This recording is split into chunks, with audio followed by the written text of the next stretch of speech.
Before we get into the serious topic of today, I gotta give you an absolute own that one of my followers on Twitter gave to David Hogg. He sent a message saying, "I have important information about an NRA proposed ban that will ban smaller manufacturers but let larger ones stay. Are you interested in more information?"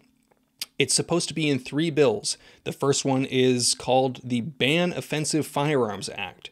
The second is Defensive Education Entitlements, and the third is National Unilateral Treatment Trust.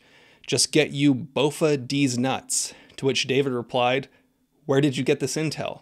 Completely missing that he was supposed to be getting bofa D's nuts. So is gun control canceled? And Biden doesn't actually want to ban all handguns, according to the press secretary. Got a lot going on, a lot of topics that we're going to be covering today.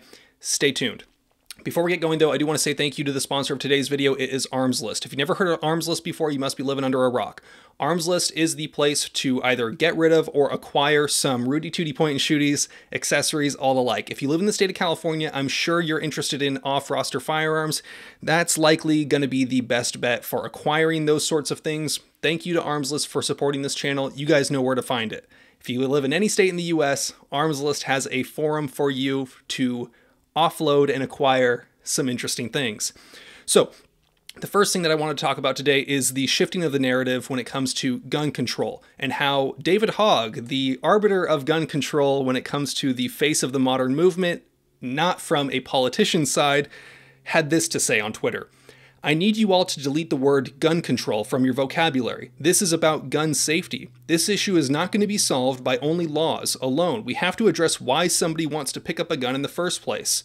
The same way we are addressed why people want to smoke." He almost had me for a second.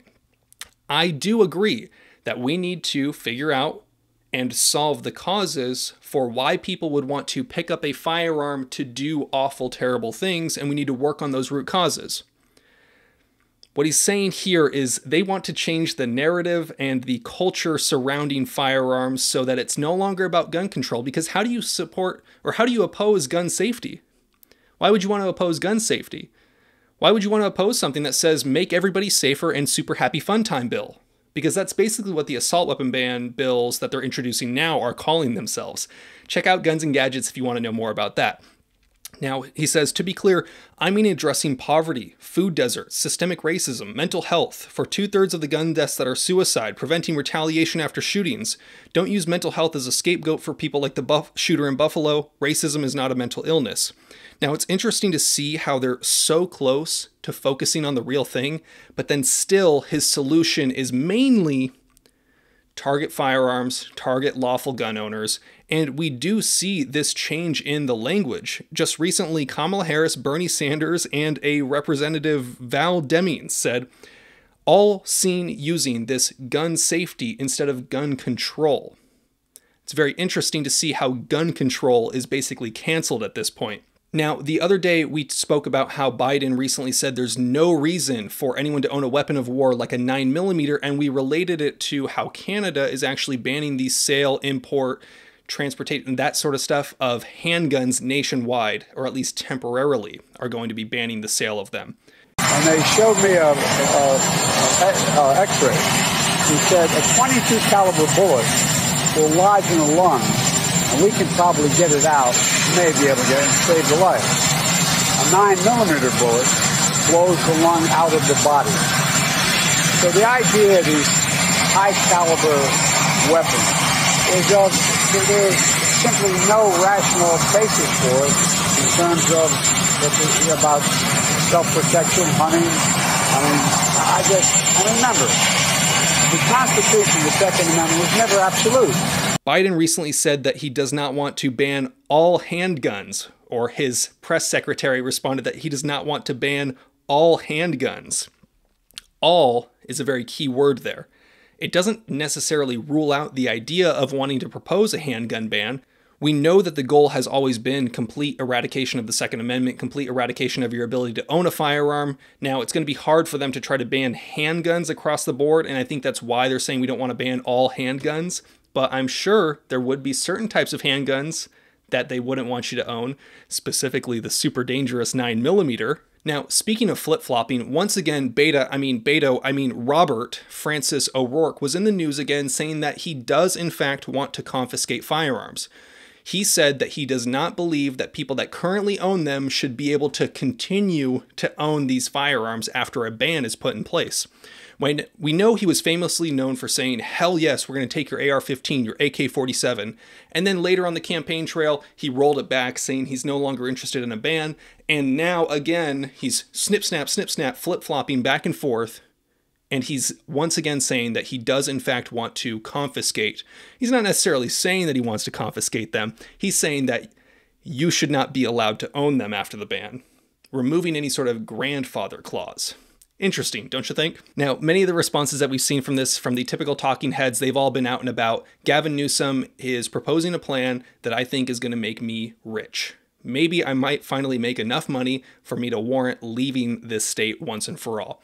His plan is to increase the amount of gun buyback events, because that's ultimately going to solve it. The crimes, the gangs, the increase in follow-home robberies, all those people are only committing crimes because they happen to be around a bunch of old World War II relics and rusty .22 bolt actions. That's why the crime is happening. If we do more gun buybacks where we give people $50 gas cards like in Sacramento, I think that'll truly solve the gun crime issue. Now, usually with these sorts of things, there's not a whole lot of rules. What is stopping someone from printing a Glock frame or an AR frame at maybe like a 5% infill, turning them in for $50? I mean, the law says it would be illegal, but it's up for you to decide for yourself whether or not you follow laws. I don't know. In the news recently, NPR went on record and said the AR-15 is designed to blow targets apart. Its bullet travels with such velocity that they can decapitate an adult. Yeah, you heard me right. An AR-15 will decapitate an adult. Unfortunately, this Uvalde coroner has now seen firsthand what the weapon can do to children. Man, and then one of my followers on Twitter posted this. Just wait until they find out what 45 ACP can do. Because we already know that 9mm can rip the lungs out of your body. 5.56, that'll decapitate you. But 45 ACP, that kills the soul. It's kind of crazy how people are so confidently wrong when it comes to ballistics all the time. It's just, it's astonishing, honestly.